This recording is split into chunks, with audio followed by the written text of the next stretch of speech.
Dice así la palabra en el nombre del Señor. Estas cosas habló Jesús. Juan 17 del 1 en adelante. Y levantando los ojos al cielo, dijo: Padre, la hora ha llegado. Glorifica a tu Hijo para que también tu Hijo te glorifique a ti. Como le has dado potestad sobre toda carne para que dé vida eterna a todos los que le diste. Y esta es la vida eterna, que te conozcan a ti, el único Dios verdadero, y a Jesucristo, a quien has enviado. Yo te he glorificado en la tierra, he acabado la obra que me diste que hiciese. Ahora pues, Padre, glorifícame tú al lado tuyo con aquella gloria que tuve contigo antes que el mundo fuese. Amén. El título del mensaje del día de hoy es Llegó la hora. Y surge a partir de ese primer versículo donde el Señor Jesucristo, que maneja unos tiempos, unas agendas distintas a los de los seres humanos, sabe cuándo es la cosa para algo y cuándo no. Y en este Evangelio de Juan, varias veces él dice que no era su hora. Por ejemplo, desde el capítulo 2, si miramos por favor las imágenes, vamos a encontrar que su madre le dice, hijo, no tienen vino. Y la respuesta de él es, ¿qué tienes conmigo, mujer? Aún no ha venido mi hora. Ese es en Juan, capítulo 2. Pero luego dice, no os maravilléis de esto, porque vendrá hora cuando todos los que están en los sepulcros oirán su voz. Hablando de la resurrección, pero también de la salvación. Luego en el 7:30 dice, entonces procuraban prenderle, pero ninguno le echó mano porque aún no había llegado su hora. Y en ese mismo capítulo de Juan 7, los hermanos de él le decían, ¿qué haces aquí? Ve a la fiesta de Jerusalén y manifiéstate a tus discípulos. Y él les dijo, el tiempo de ustedes siempre está dispuesto, pero no el mío. Todavía no ha llegado mi hora. Luego, en el 8:20 de Juan, estas palabras habló Jesús en el lugar de las ofrendas, enseñando en el templo, y nadie le prendió, porque aún no había llegado su hora. El evangelista Juan es reiterativo con el tema de la hora, y pues de hecho porque el mismo Señor habla en ese sentido. Jesús le respondió en el 12:23 diciendo, ha llegado la hora para que el Hijo del Hombre sea glorificado. Capítulo 12. El Evangelio de Juan es el Evangelio que dedica la mitad de su libro, la mitad de su Evangelio, la dedica a hablar exclusivamente de la última semana de la vida de Jesús. ¿Cuántos capítulos tiene el Evangelio de Juan? 21. El de Lucas, 24. El de Mateo, 28. El de Marcos, 16. Bien, ese Evangelio de Juan, de 21 capítulos, dedica hasta la mitad para hablar de los 3 años. Pero la mitad del Evangelio de Juan para hablar de la última semana. Entonces, eso es interesante, ¿no le parece? Entonces, por eso está hablando también de su tiempo y de su hora.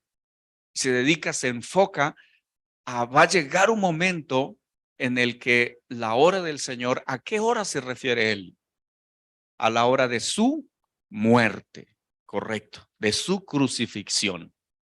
Él sabía, algunos de los evangelistas registran esos hechos diciendo que él va a Jerusalén y dice, el Hijo del Hombre va a ser entregado en manos de los gentiles, de los paganos, va a ser muerto, maltratado, pero luego resucitará.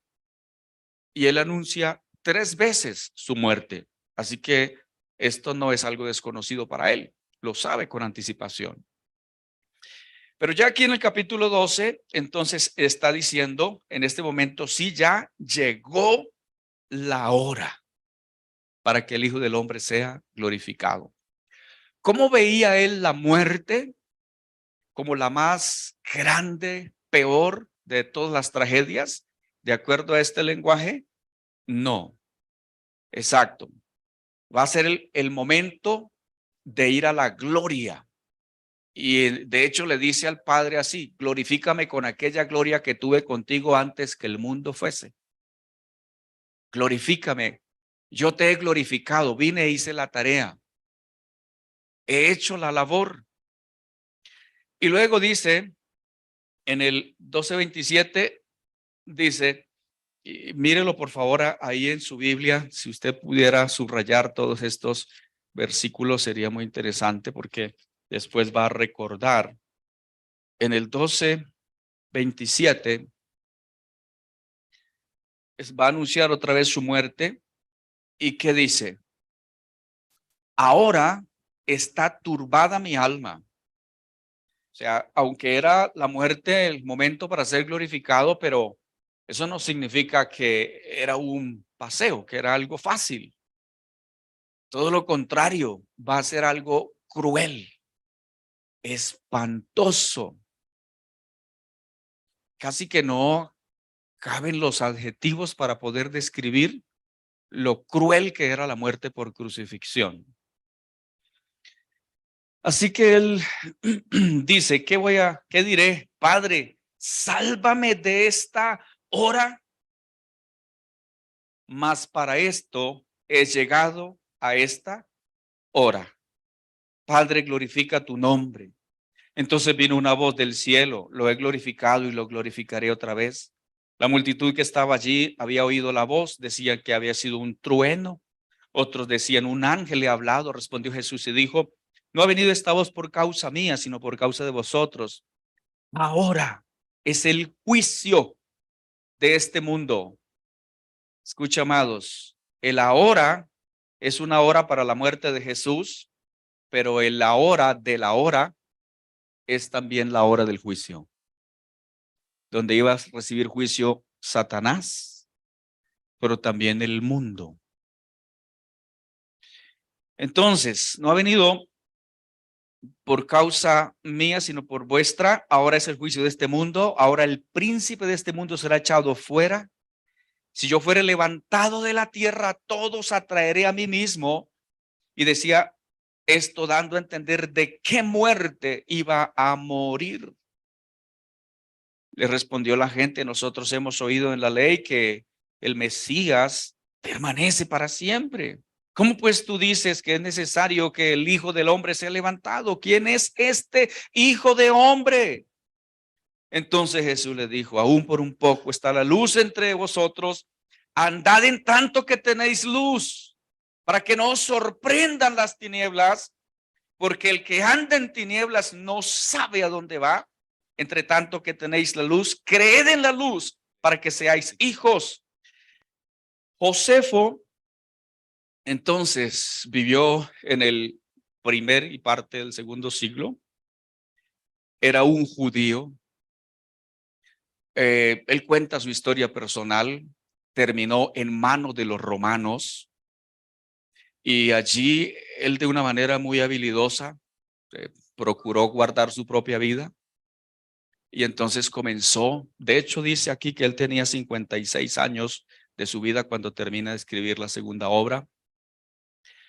Y narra en el primer libro muchísimos hechos que están en la Biblia. Y yo les animo a que lo lean. La Biblia dice, examínenlo todo, retengan lo bueno, desechen lo malo. Probablemente algunos dicen, pero es que esto tiene algunas imprecisiones. Sí, digamos, hay algunas veces que puede tener imprecisiones con alguna fecha.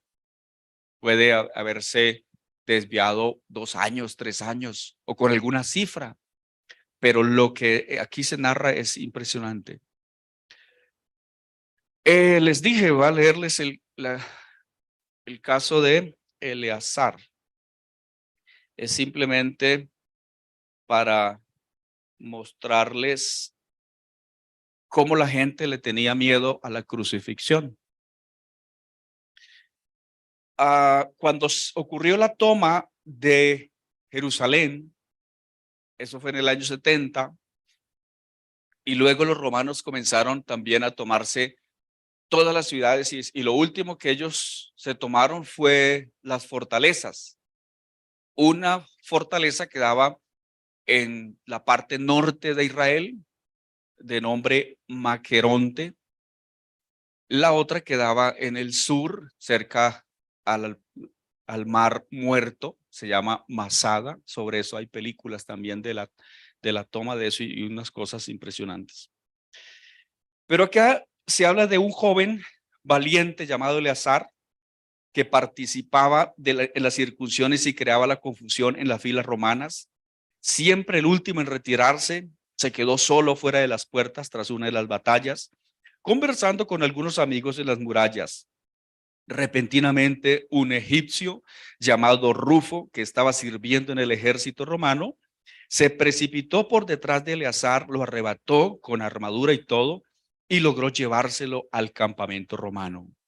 El general romano, se llamaba Baso, ordenó que Eleazar fuera desnudado y llevado a un lugar desde donde fuera bien visible a los espectadores de la ciudad y que fuera azotado. Los judíos todos prorrumpieron en lamentaciones. Y cuando Baso observó esto, pensó que podría engañar a la ciudad. Llevaba varios tiempo intentando tomarse esta fortaleza. Para que la ciudad se rindiera, ordenó que fuera levantada una cruz, como si estuviese a punto de crucificar a Eleazar. Los que estaban en la fortaleza reaccionaron con chillidos estridentes y el mismo Eleazar rogó a sus compatriotas que no le permitieran morir de una manera tan horrible, sino que cedieran a los romanos que habían vencido siempre a todos. Vencidos por sus peticiones, los judíos enviaron rápidamente emisarios ofreciendo rendir la fortaleza si se les permitía salir seguros y llevarse con ellos a Eleazar. Simplemente fue levantar una cruz grande y amenazar con colgar a este muchacho que era uno de sus líderes más destacados, y ellos prefirieron entregar la ciudad. ¿Por qué esto? Es decir, la muerte por crucifixión es algo que la gente evitaba. No era una cosa que alguien decía, sí, claro, con mucho gusto, aquí estoy dispuesto para que me crucifique. Es mucho más fuerte que cualquier dramatización que se pueda hacer por allí de alguien, o en algunos lugares, en algunas culturas, por esta fecha, toman algunos látigos y se rompen las espaldas, se azotan, supuestamente para mostrar arrepentimiento y mostrar ciertas cosas. Pero amados, la crucifixión, como la implementaban los romanos, era una muerte cruel. Y este caso de Eleazar nos ilustra eso. Prefieren entregar una ciudad que dejar que uno de sus amigos sea crucificado. Y todo lo que después siguió, usted sigue leyendo ese relato. En la noche mataron a 1,700 y de los que lograron escaparse después los cercaron en un bosque, todos los romanos, y asesinaron a otros 3,000 judíos. Así que eran unas guerras bien fuertes. ¿Qué dice el Señor Jesús? Ha llegado mi hora. Que Él nos debe inspirar a nosotros el hecho de que él sepa lo que le espera. Por eso cuando va a Getsemaní y ora diciendo, Padre, si es posible, pasa de mí esta copa, pero no se haga lo que yo quiero, sino lo que tú quieres. Y como cordero fue llevado al matadero. A veces criticamos a Pedro cuando vio la turba y sacó la espada y cortó a alguien, pero él quería impedir que su maestro fuera retenido, porque sabía que lo que anhelaban los principales sacerdotes era matarlo. Y no tenían autoridad para hacerlo, sino que los romanos, y fíjese lo que terminó ocurriendo, ellos pidieron la multitud que Jesús fuera crucificado. ¿Por qué no pidieron morir, que hubiera muerto de otra manera? Con una espada. ¿Por qué tenía que ser de la manera más cruel? ¿Por qué cuando Poncio Pilatos dice no encuentro ningún mal en él, la multitud impulsada por los principales sacerdotes siguen clamando, no, crucifíquenlo? Quería él librarlo de esa muerte y les mostró a un subversivo, a Barrabás. ¿Y qué dijo la gente? No, a Barrabás suéltelo, a este crucifíquenlo. ¿Qué opina usted de la mentalidad de la multitud? ¿Qué opina usted de la mentalidad de los principales sacerdotes? ¿Qué opina usted de la mentalidad de los soldados romanos?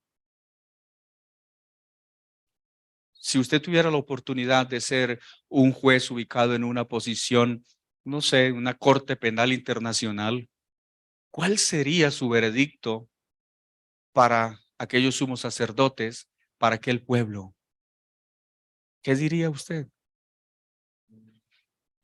Bueno, lo dejo a su consideración. Bueno, el año 70 es un año espantoso para el pueblo de Israel. Este mismo hombre dice sobre Jerusalén lo siguiente. Él dice, mire, así Jerusalén fue tomada el segundo año del reinado de Vespasiano, el octavo día, el octavo día de Gorpiaus. Había sido tomado 5 veces antes la ciudad de Jerusalén y ahora era destruida por segunda vez. Sisac, rey de Egipto, Antíoco, Pompeyo y luego socio con Herodes, la muerte del Señor Jesús. Pero llega la hora para el juicio de Jerusalén.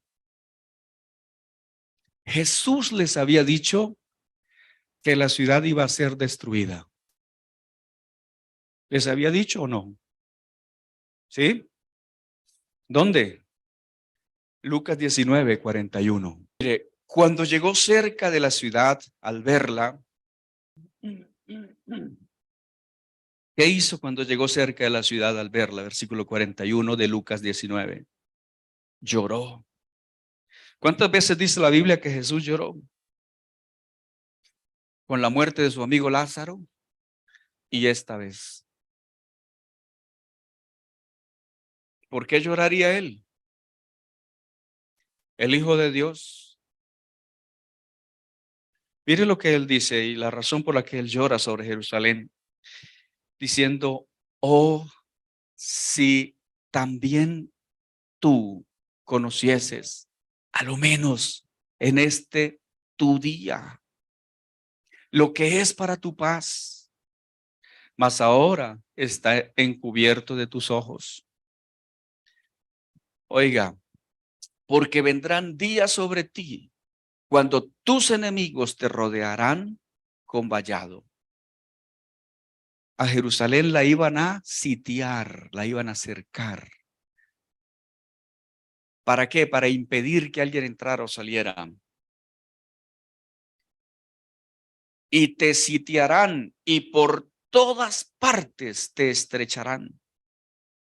Sigue diciendo, versículo 44, y te derribarán a tierra y a tus hijos dentro de ti. Lo estaba advirtiendo, ¿verdad? Y no dejarán en ti piedra sobre piedra, por cuanto no conociste. ¿Qué no conoció Jerusalén?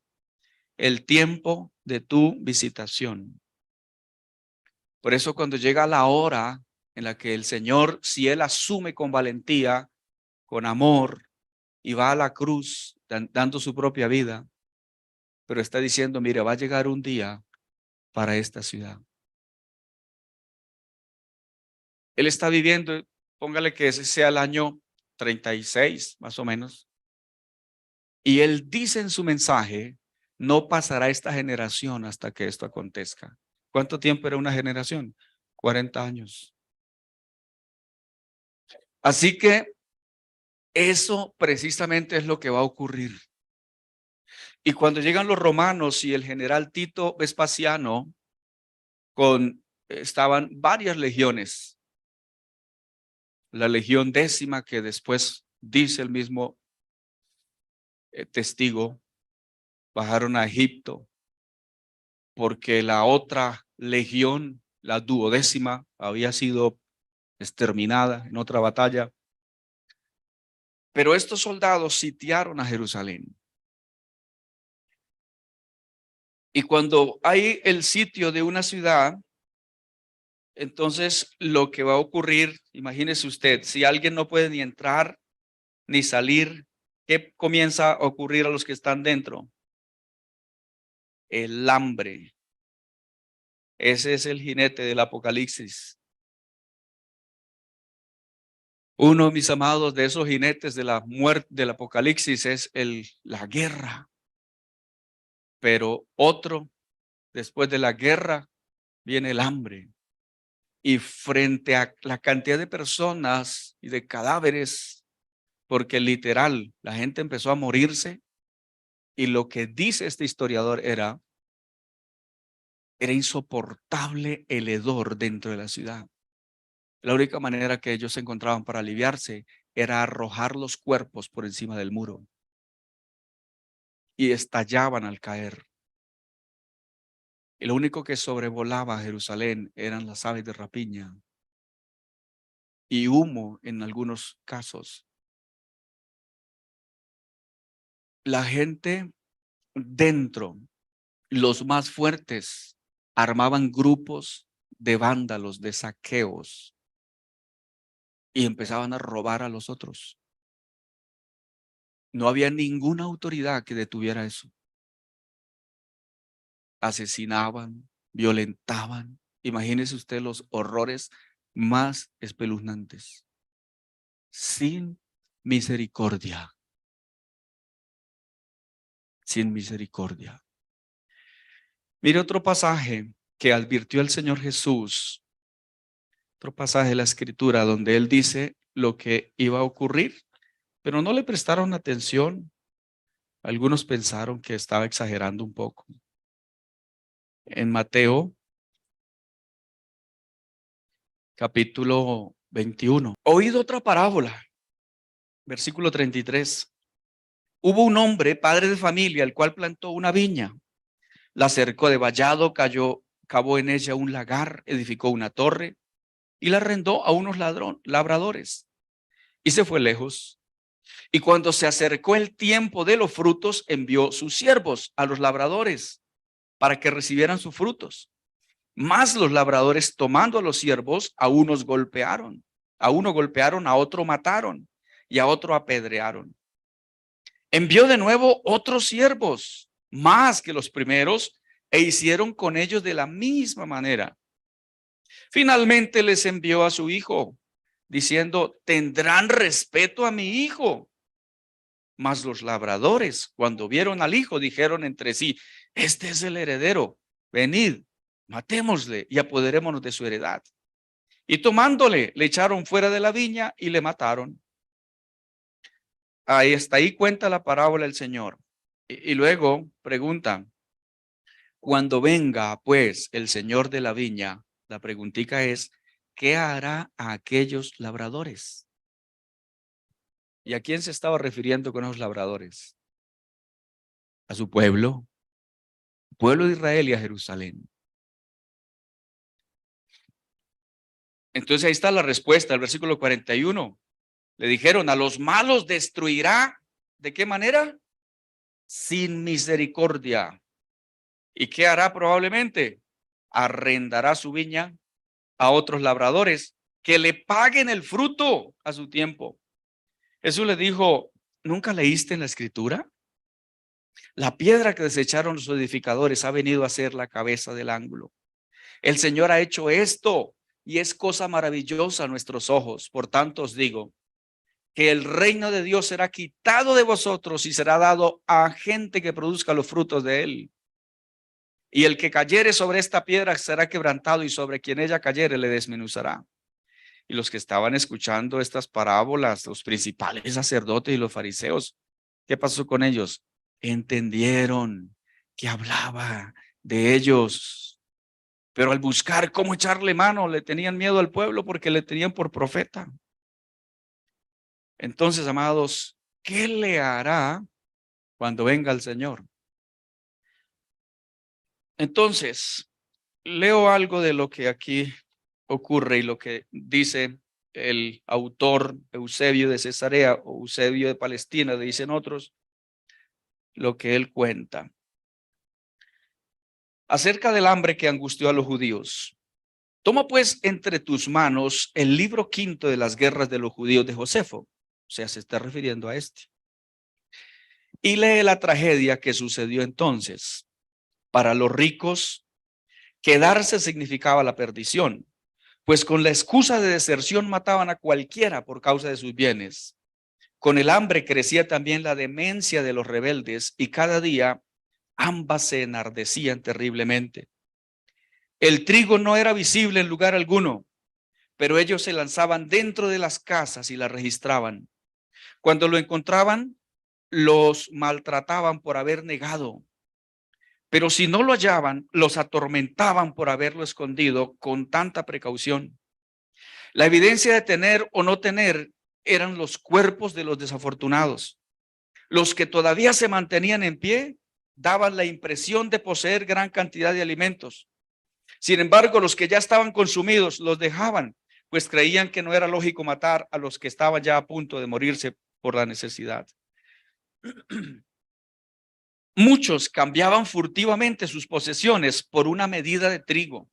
Los más ricos o de cebada, los más pobres. Luego, encerrándose en lo más recóndito de sus casas y debido al escozor de la necesidad, algunos comían el grano crudo y otros lo cocían a medida que requería la necesidad y el temor. Tampoco se ponía a la mesa, pues sacando del fuego los alimentos aún crudos, se los tragaban. La comida era miserable a la visión conmovedora, los más fuertes abusando, los más débiles quejándose. El hambre supera todo sufrimiento, pero nada destruye tanto como el honor, pues aquello de que otro modo se aceptaría como digno de consideración, de esta situación se menosprecia. Las mujeres, por ejemplo, quitaban la comida de la boca de sus maridos, los hijos de la de los pobres, y lo más deplorable, las madres de las de sus niñitos.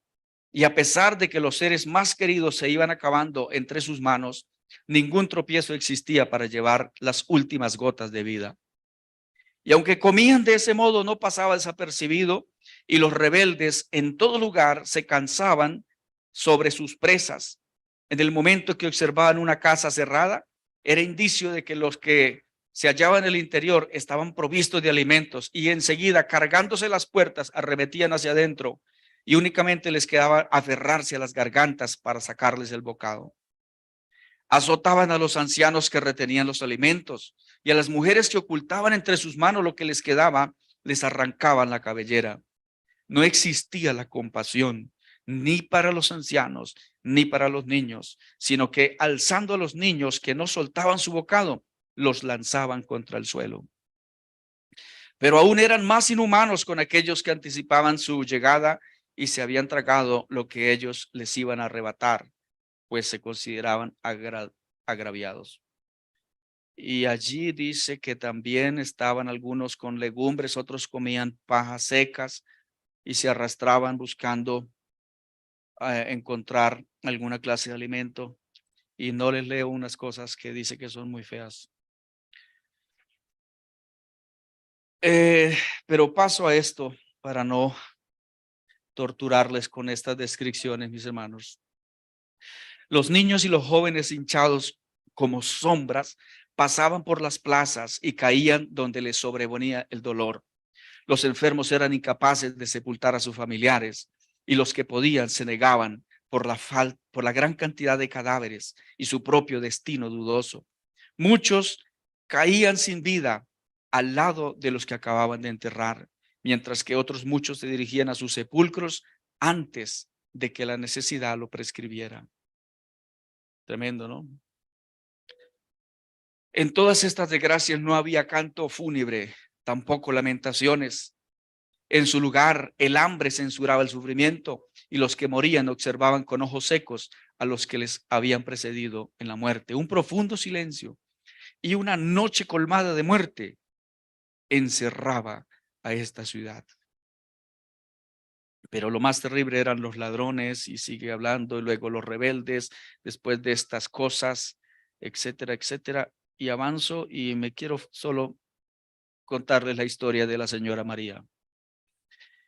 Así pues, una mujer residente en el otro lado del Jordán de nombre María, hija de Eleazar de la aldea de Batesor, que quiere decir casa de hisopo, distinguida por su familia y su riqueza, se refugió en Jerusalén con la restante multitud y con ellos sufría el asedio. Los tiranos le robaron todas las otras posesiones que ella había provisionado y transportado desde Perea hasta la ciudad. El resto de sus bienes y algo de comida que vieron los hombres armados que entraba cada día, se lo fueron quitando. La indignación de aquella mujer era terrible y a menudo vituperaba y maldecía a los bandidos con el único resultado de excitarlos contra su persona. Realmente quería que la asesinaran.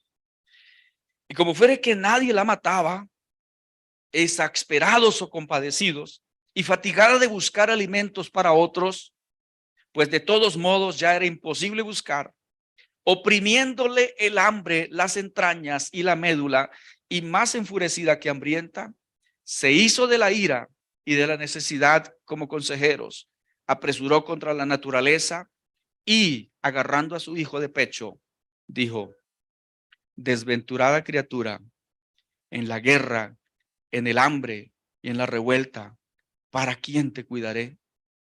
Si llegamos a parar vivos en las manos de los romanos, la esclavitud.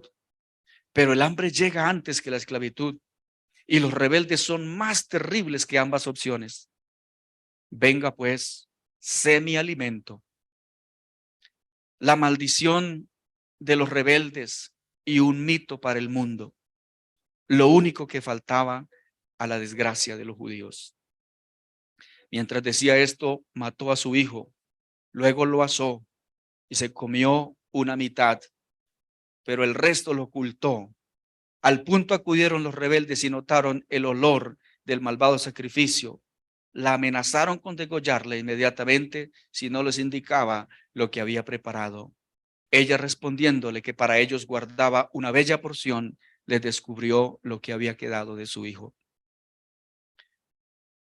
Un escalofrío y un gran estupor se apoderó de ellos en aquel mismo momento y se quedaron clavados ante aquella visión.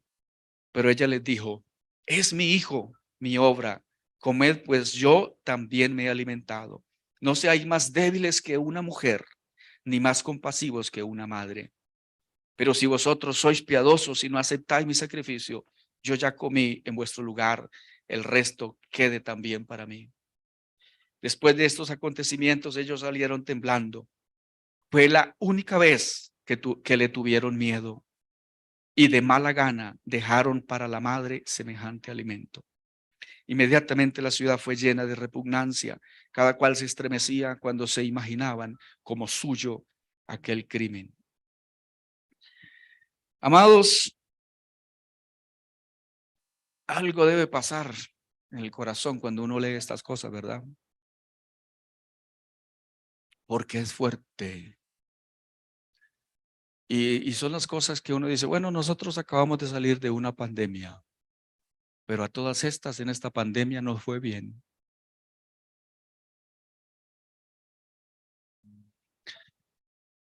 La guerra y la peste y el hambre. Situaciones, amados, que el mismo Señor dijo, ay de ti, Jerusalén, si hubieras entendido el tiempo, tu hora, porque de esto nosotros podemos aprender unas cosas. Uno, Dios cumple su palabra, tanto lo bueno como lo malo. ¿Sabe que la Biblia dice que un día un asteroide chocará este planeta? Y menciona hasta el nombre. ¿Usted lo cree? La Biblia dice, oiga, que el Señor Jesucristo vendrá por segunda vez. Y la pregunta es, ¿lo creo? Si lo creo, ¿estoy preparado? O lo que dice la Biblia, quién sabe si se cumpla o no. ¿Por qué leer libros como estos? Josefo, Ireneo de León, el pastor de Hermas, la Didaché, de siglo primero y siglo segundo, Eusebio de Cesarea, Clemente de Alejandría, personajes que escribieron. Cuando uno lee esa literatura de ese tiempo, incluso hasta ve algunos aspectos de la Biblia que antes uno los ha asumido, a veces como de manera religiosa, pero cuando se encuentra con cosas descarnadas. Estos relatos, ya hay uno en el que dos señoras se habían intentado comer un hijo en el sitio de Samaria y está en la Biblia que usted tiene ahí. O situaciones así están escritas en el libro de Lamentaciones, en la primera destrucción de Jerusalén. Sino que uno no amanece el día y dice, ay, quiero inspirarme, voy a leer Lamentaciones. ¿Sí? Pero son libros que uno debe leer. Porque dice la Biblia, toda la escritura es inspirada por Dios y útil. Entonces llegó la hora para el Señor y Él va a la cruz. Pero llega la hora para el juicio de Jerusalén. ¿Cuántos escaparon de esto? ¿Sabe lo que dice estas historias? Que hasta los mismos generales romanos, al ver la destrucción de Jerusalén, levantaban las manos al cielo y decían, Dios, ten misericordia de nosotros, porque no somos culpables de esta tragedia. ¿Sabe que durante años, en muchos lugares, los judíos han sido rechazados, segregados, han sido mantenidos en la marginación durante mucho tiempo por el hecho de ser judíos? Y bastantes personajes escribieron que la tragedia de los judíos, a mí me pareció algo curioso porque estaba leyendo toda esta cuestión y, y estaba así, pues impactado, haciéndome siempre una pregunta, Señor, ¿por qué permitiste todo este asunto tan fuerte con el pueblo de Israel? Y iba ayer por la calle cuando un indigente que conozco que la pasa por acá le gritaba a otro, ¡hey, judío errante! Y yo digo, oiga, mire, ¿hasta dónde llega esta cuestión? Hasta un indigente de la calle sabe que Mire, Dios dijo que los judíos se volverían, incluso sería tal su nivel de estigmatización, que se volverían refrán para todos los pueblos. ¿Sabe que ayer empezaron los bombardeos sobre Israel desde Gaza y desde el Líbano? Ayer por lo menos iban 34 misiles, interceptaron 25 con el escudo de hierro. Pero todo esto ocurre y los judíos, el otro pasaje de la escritura dice, mire, por tanto, cuando ustedes vean que la higuera echa sus brotes, que se renueva, dice el Señor, presten atención, porque el tiempo ha llegado. ¿Sabe cuándo llegó el tiempo para restaurar? Escuche esto. Después de la primera destrucción de Jerusalén por Nabucodonosor, duraron los judíos 70 años fuera de Jerusalén.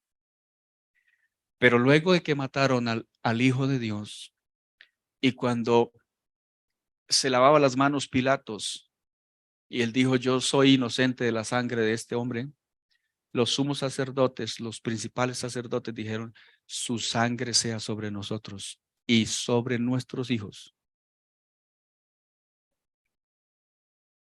Nota entonces por qué la tragedia.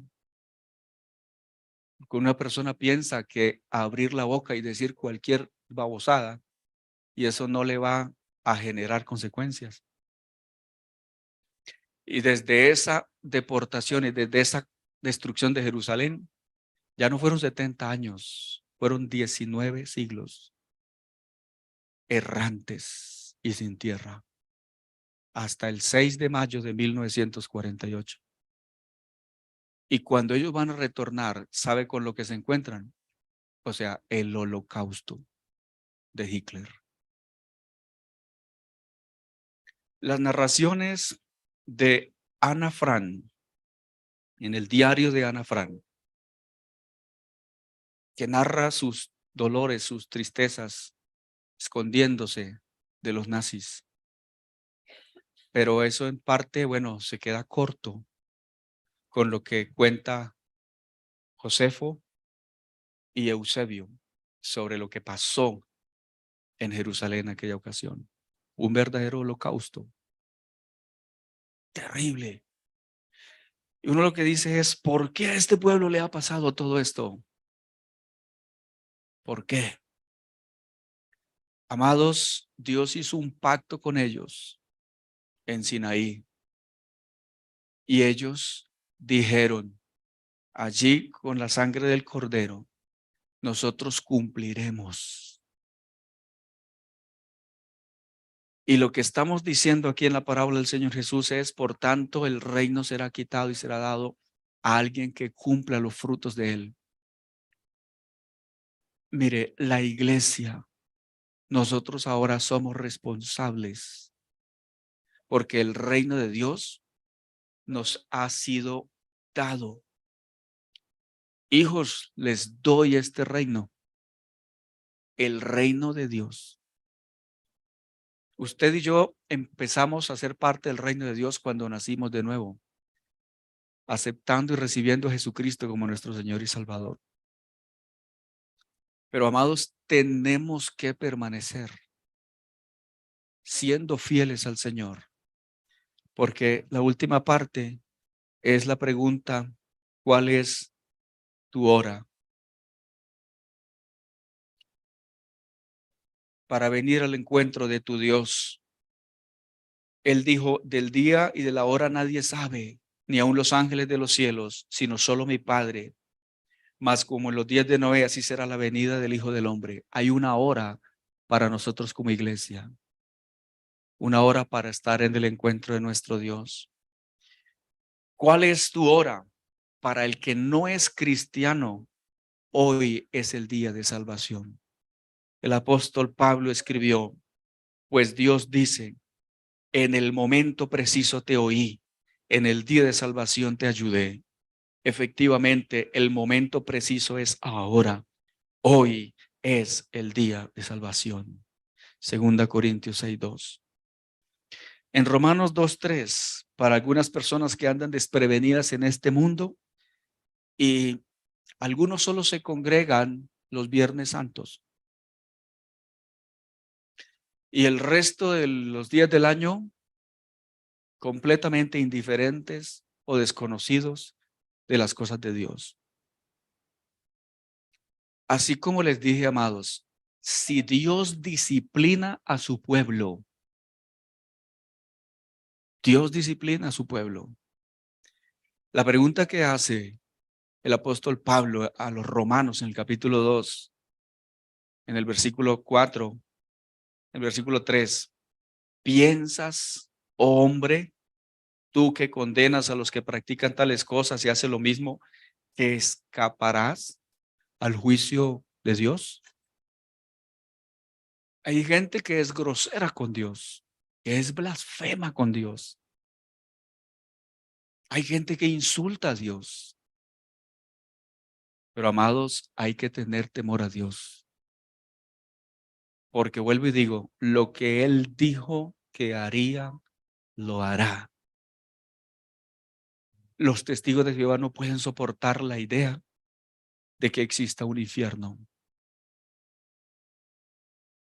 Amados, si Dios envió a su Hijo y su Hijo inocente, sin pecado, el Cordero sin mancha, ¿y qué clase de muerte padeció? La muerte de cruz. Él nos ama con amor eterno, pero no quiere que andemos por ahí relajados, como si un día no tuviéramos que presentarnos delante de su trono y dar cuentas de todo lo que nosotros hayamos hecho. Amén.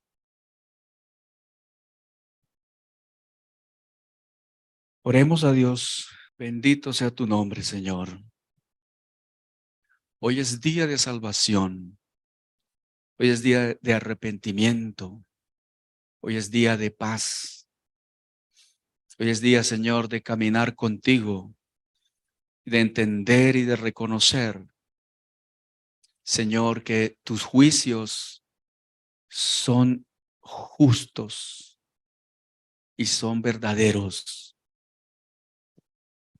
Señor, porque la sangre de tu Hijo Jesucristo fue derramada. Y muchas veces nosotros solo queremos ver el amor y la misericordia. Pero Señor, también hay un día de la ira. También hay un día del juicio. Y por eso, Señor, es que con suma reverencia, con temor hacia ti, oh Dios, porque tantas veces hemos sido descuidados, indiferentes, flojos.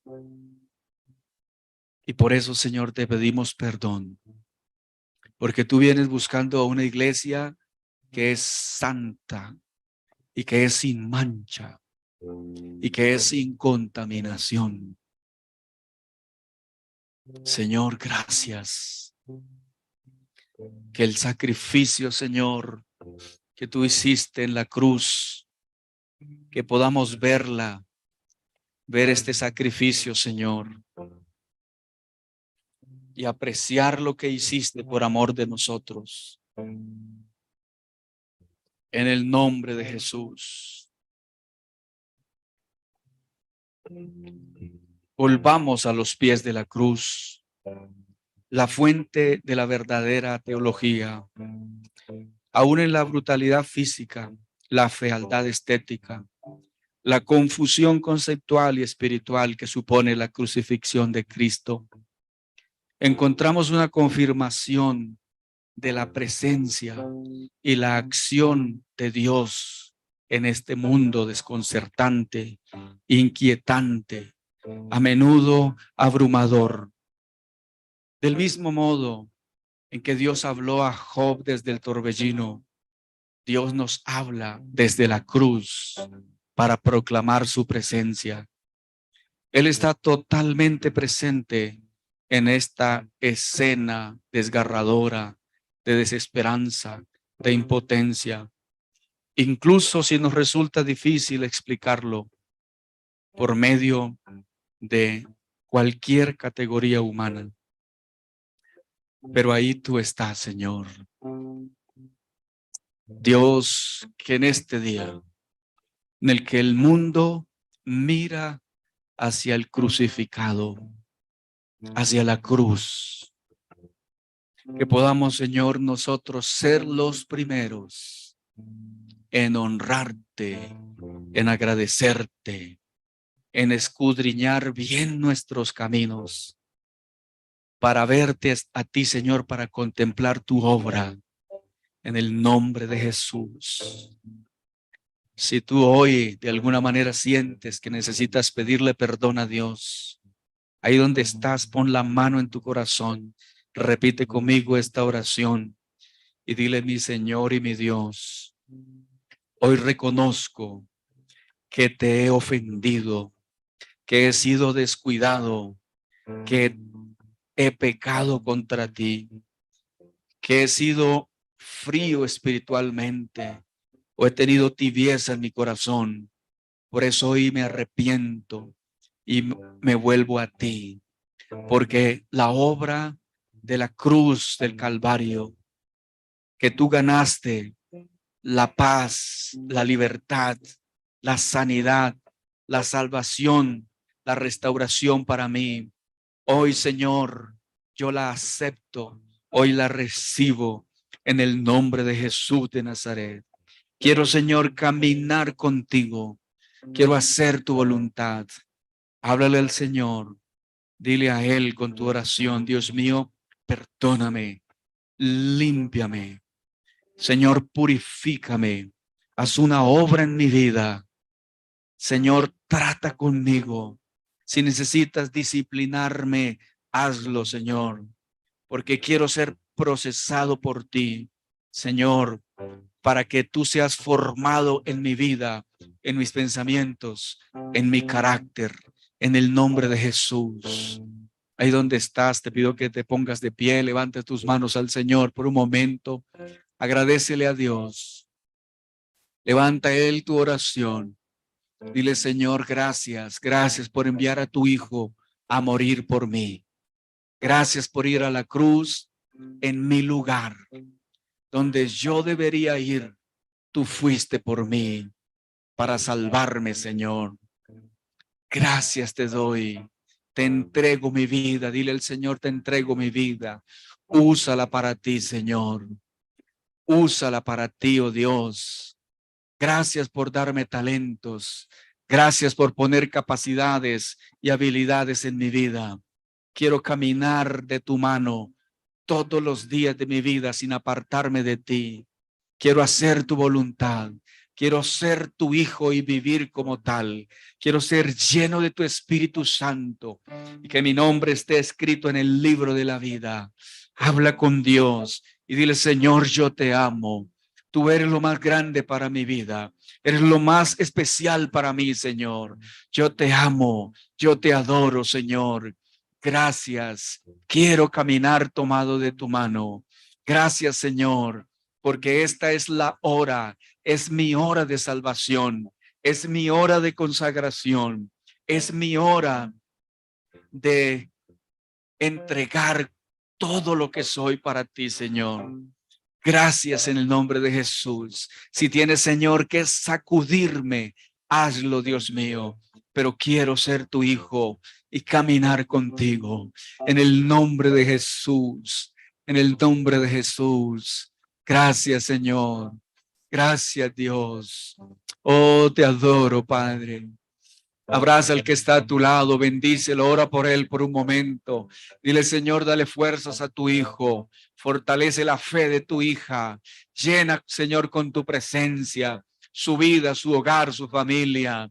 Ayúdale a permanecer firme, a ser fiel, Señor, a rendirse en tus brazos, a caminar en tu senda. En el nombre de Jesús, ayúdale a estar llena de tu Espíritu Santo. Señor, que la obra de la cruz ha valido la pena, Señor, porque soy tu hijo en Cristo Jesús nuestro Señor. Gracias, mi Dios. Aleluya. Aleluya. Gloria a Jesús. Dele un fuerte aplauso al Señor. Te adoramos, Dios. Te adoramos. Gracias, Señor. Amados, el Señor los siga bendiciendo poderosamente. El día de mañana tendremos ayuno. Venga, comparta, escuche la palabra del Señor. Tengamos un tiempo especial de consagración, de oración, de libertad. Déjese ministrar por la presencia de Dios también el día de mañana.